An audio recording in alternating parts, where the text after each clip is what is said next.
இணைப்பு திட்டத்தின் தலைவர் லோகநாதன் அவர்களுக்கு நன்றி. ஐயாறு பாதுகாப்பு இணைப்பு திட்டம் என்னவென்றால், நமது கொல்லிமலையில் பெய்து வரும் பருவமழை இவை முசிறி ஒன்றியம், துறையூர் ஒன்றியம் இதற்கான தண்ணீரை நாம் சேமித்து வைப்பதே இல்லை. நாம் ஒவ்வொரு வருடமும் நமக்கான மழைநீரை வீணடித்துக் கொண்டிருக்கிறோம். நமக்கான மழைநீரை சேமிப்பு வைக்க திட்டம் என்னவென்றால், ஒரு சில ஏரிகளுக்கு இங்கே இணைப்பு இல்லை. அந்த இணைப்பு திட்டத்தின் வழியாக நமது பொதுமக்களுக்கு, விவசாயிகளுக்கு வாழ்வாதாரம், பொருளாதாரம் இவர்கள் அனைத்தையும் கருத்தில் கொண்டு நமது விவசாயத்திற்கு நமது தண்ணீரை சேமித்து வைத்துக் கொள்ள வேண்டும்.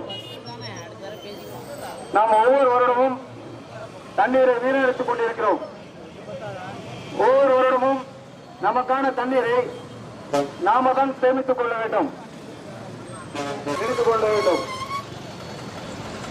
ஒவ்வொரு வருடமும் நமது தண்ணீரை சேமித்துக் கொண்டு நமக்கான வாழ்வாதாரத்தை பெருக்கிக் கொண்டு இங்க இருக்கும் பொதுமக்கள் அனைவரும் தனக்கான வேலைகளை செய்து கொண்டு வேடிக்கை பார்க்காமல் விவசாயிகளுக்கு ஒரு முக்கியத்துவம் அளிக்குமாறு தாழ்ந்த காவிரி நீரையும் இணைத்து அதற்கான வழிவகை செய்ய வேண்டும்.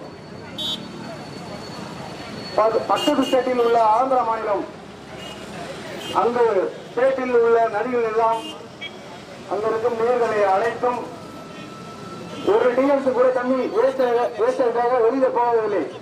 அந்த அளவுக்கு அவங்க இணைத்து வச்சிருக்காங்க. நம்ம தமிழ்நாட்டில் மட்டும்தான் நம்ம இன்னும் அதை பத்தி சிந்திக்காம விவசாயிகளுக்கு ஒரு முக்கியத்துவம் கொடுத்து அதற்கான திட்டங்களை நம்ம நிறைவேற்றா ரொம்ப நல்லா இருக்கும். ஒவ்வொரு வருஷமும் நமக்கான தண்ணீர் வந்து கொண்டுதான் இருக்கிறது. அதை நம்ம சேமிப்பு வைப்பதே இல்லை. கொல்லிமலையிலிருந்து வரும் தண்ணீரை மட்டும் நம்பி இங்கு மக்கள் வாழ்ந்து கொண்டிருக்கிறோம். ஆனால் பருவமழை நமக்கான இங்க இருக்கும் சுற்றி வட்டார மக்களுக்கு செய்வதே இல்லை. அங்கு வரும் மழைநீர், உபநீரை மட்டும் வைத்துக் கொண்டு இந்த விவசாயிகள் வாழ்கின்றனர். அதனால் காவிரி நீரை நமக்கான இணைப்பு திட்டத்தில் நமக்கு வழிவகை செய்ய வேண்டும் என்று இந்த கவர்மெண்டை